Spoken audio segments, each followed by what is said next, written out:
Hi, this is Eric Martin with Board Game Geek. I'll be looking today at Arboretum, a card game by Dan Cassar and released by Z-Man Games on the first day of spring in 2015 to go in line with its theme, which of course is about hog rendering plants and arboretums, Arboretum's a 2 to 4 player card game, plays in about 20 to 30 minutes. And let's take a look at it. Here are the components for Arboretum. 80 card deck. You got a score pad, rules, box, some of the things you don't really care about in terms of components, but they're there. The focus of the components are the cards. You have 10 suits of cards, and in each suit the numbers go from 1 to 8. And you see all the illustrations here for stuff. Nice looking trees. Not that I'm a tree guy, but they look nice. So, with 4 players, you use all 10 suits. With 3 players, you use only 8. With 2 players, you would use only 6. Okay, so if we have a 3-player game, I'm going to take all these cards, shuffle them, deal a hand of 7 cards to each player, and then start the game. Okay, I'll put these aside, face up, even though they're not normally face up, just in case I need example cards later. You also have a discard pile for each person. Okay. On a turn, let's look at what I have in hand here. Okay. Yes.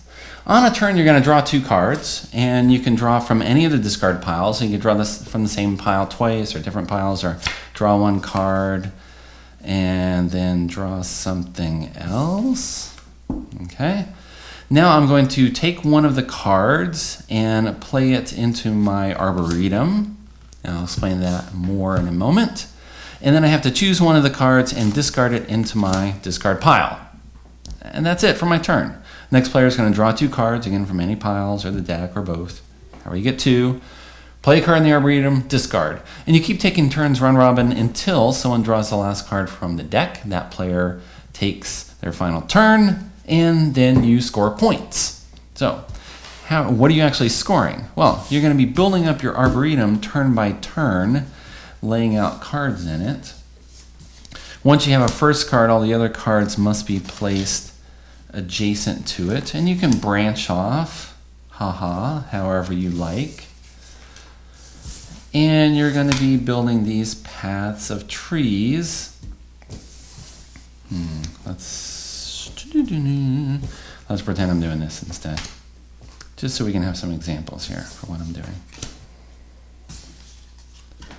2, 4, 6.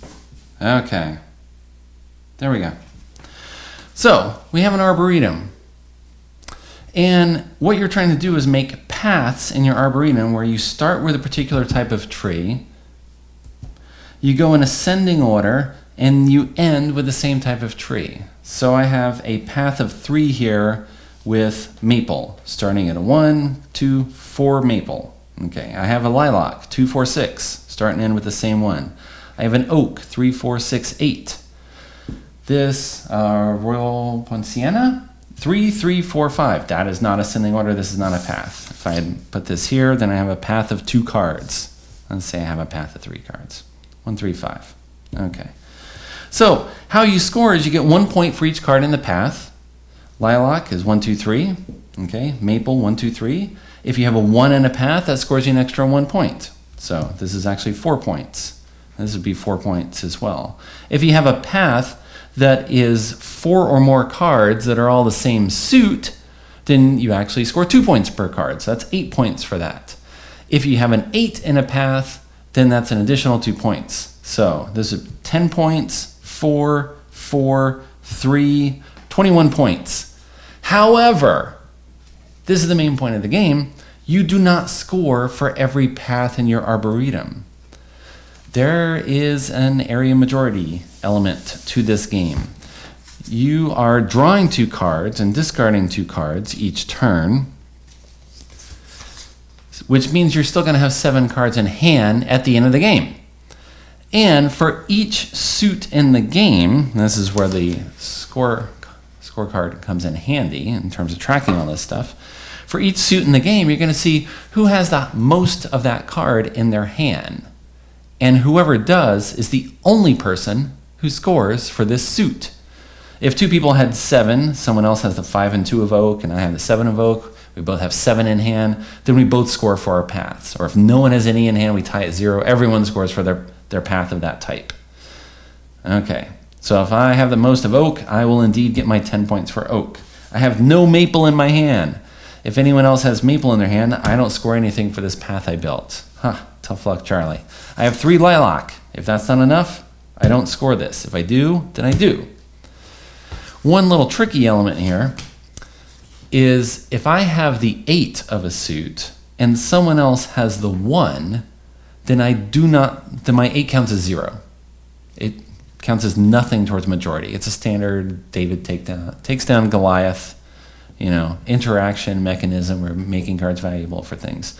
But the 1 is in my path, so I know that no one else has it. So I just have to hope that someone doesn't have more than 8 of these in their hand. But if they did, then they probably don't even have a path of that anyway. They're just collecting cards to mess with me, which they might want to do. That's their option. All my other stuff here, I've got 5 willow, and I've got the 1. Maybe I'll keep someone else from scoring. I don't know. I got olive, I got jacaranda, I got some other things too. So you're trying to ensure that you score for your own paths while possibly stopping others as well from extending their paths or scoring for them at all. That's it for Arboretum. And I've played 5 times now on a press copy from Z-Man Games with 2, 3, and 4 players. And the game works really well because, of course, you're scaling it with the deck size based on the number of players. So you have suits that you're fighting over with particular people. One suit often becomes just a dumping suit where no one wants it. You got all this sort of tension going on between what you're fighting over with different people. And what's funny is playing this game is it reminded me consistently of Lost Cities, Reiner Knizia's classic 2-player card game. Not because necessarily you're laying down cards and they're going in ascending order, although they are, but you don't have to build in ascending order. You can build in whatever way you want, as long as everything's all connected.